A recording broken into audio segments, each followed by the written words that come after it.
पहला क्वेश्चन क्या है, लोहे के पतले तार से समान व्यास वाले 8 छल्ले बनाए जाते हैं। पतला तार है लोहे का, उससे क्या किया जाता है, समान व्यास के कितने छल्ले बनाए जा रहे हैं, 8 छल्ले।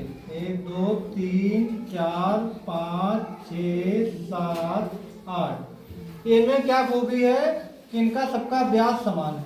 ये जो केंद्र से होकर रेखा जाती है उसी को तो व्यास कहते हैं। ये सब कैसा है, इक्वल है,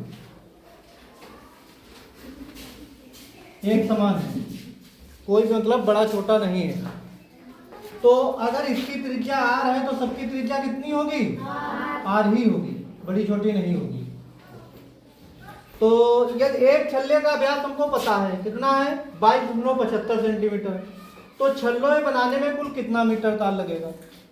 अगर एक छल्ले का हमें कुछ पता है तो एक छल्ले को बनाने में तार कितना लगेगा ये हम पता कर सकते हैं। कैसे पता कर सकते हैं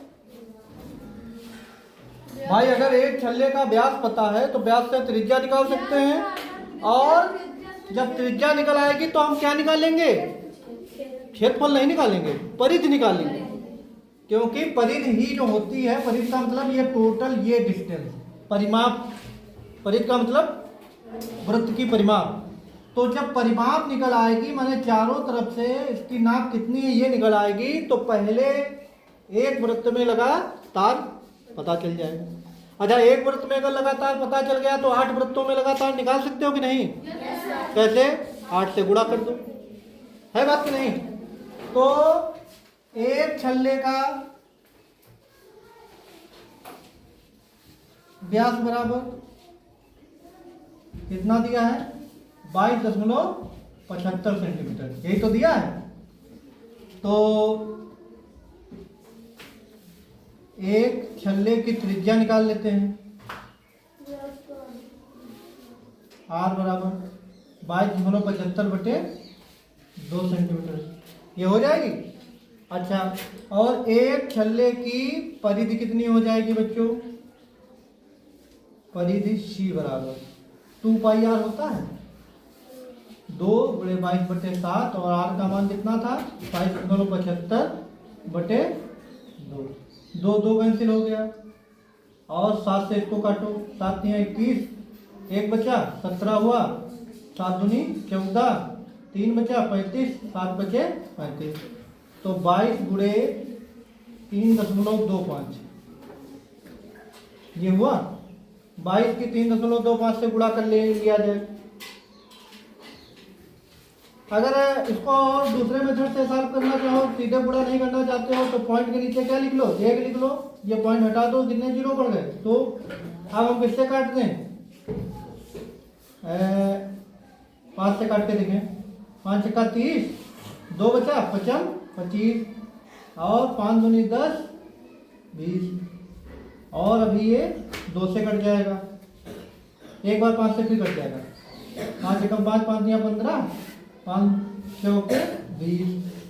अब 2 से काट लो, 2 दूनी 4, अब कितना इजी हो गया थोड़ा, 11 × 13/2। तो 11 और 13 की गुणा कर लो, 11 × 33, हासिल कितना आया 3, 11 कम 11 हो 3, 11 3 कितना हो जाएगा 14, 143/2।